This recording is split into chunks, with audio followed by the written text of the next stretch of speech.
Hey, what's going on, guys? This is Justin at WinkSound.com. In this tutorial, I'm going to show you how to program ghost notes into your drum sequences to give those sequences a more humanized feel. And remember to follow WinkSound on Facebook and Twitter to keep up to date with the latest releases from WinkSound Studios. Okay, so what I've done here is I've basically just recorded a simple 2-bar drum sequence, and I'll play it for you real quick.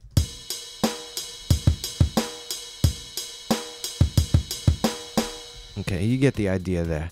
So what I'm going to do is add ghost notes to, kind of humanize this sequence and, give it a different vibe, swing, feel, just to, like I said, liven it up a bit. So basically what a ghost note is it's a low velocity hit right before the main hit that's on beat. Typically drummers utilize this on snares and hi-hats, but you can utilize this technique on whatever part of the drum kit you're working with, the kicks, the toms, the ride, whatever it is, you could utilize that technique. Or if you're not even working with a drum set, if you're working with some kind of hand drums, or congas, whatever it is, utilize that technique there and it'll give your track a different vibe and a swing, and you get the idea. So I'm working in grid mode with a 1/64th grid note value, and I'm using the smart tool just so I have all those tools at my hands. And basically what I'm going to do is just copy this snare hit, and if you're working on a Mac, all you need to do is hold down Option, click on that MIDI note, and then drag it out, and there you go, you made a copy. Alright, and I'm just going to cut this note down to just a 64th note grid, by the grid. And I'm going to copy it over 2 times. So now I have 3 little hits here right before the main snare hit, and I'll play it for you. And I've already predetermined where I want the placement. You're going to have to listen to your track, with the drums and everything else together to really, see where you want the placement of these ghost notes to go to give you that feel that you're after. Okay, so once you've, created these ghost notes and you like the placement, you want to edit their velocities. So what I like to do is visually see them. So what you want to do is go by the piano roll on the left hand side and click on this little arrow, and as you can see, velocity shows up. If not, just click on the little arrow over here and find velocity to get it so you can visually see it.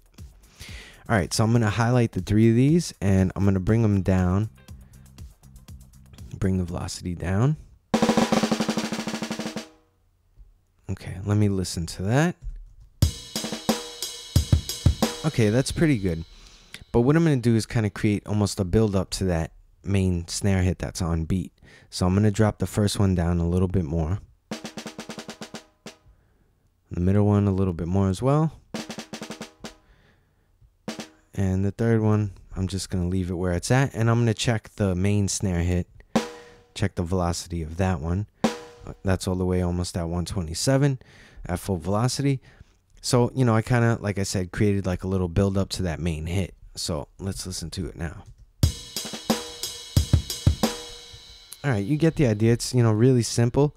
And I'm just going to copy this over just so you can hear it again at another section of the song. Well, I mean, the sequence. All right, so let's check this out now.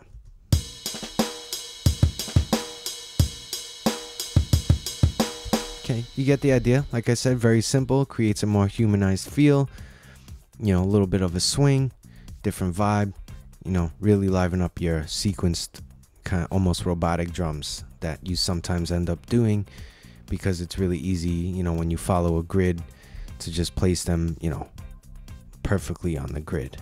Check out WinkSound on the iTunes Store to subscribe to the podcast, listen to some music, and download the free iPhone app that will keep you up to date with all of the latest releases from WinkSound Studios. Just search for WinkSound at the iTunes Store.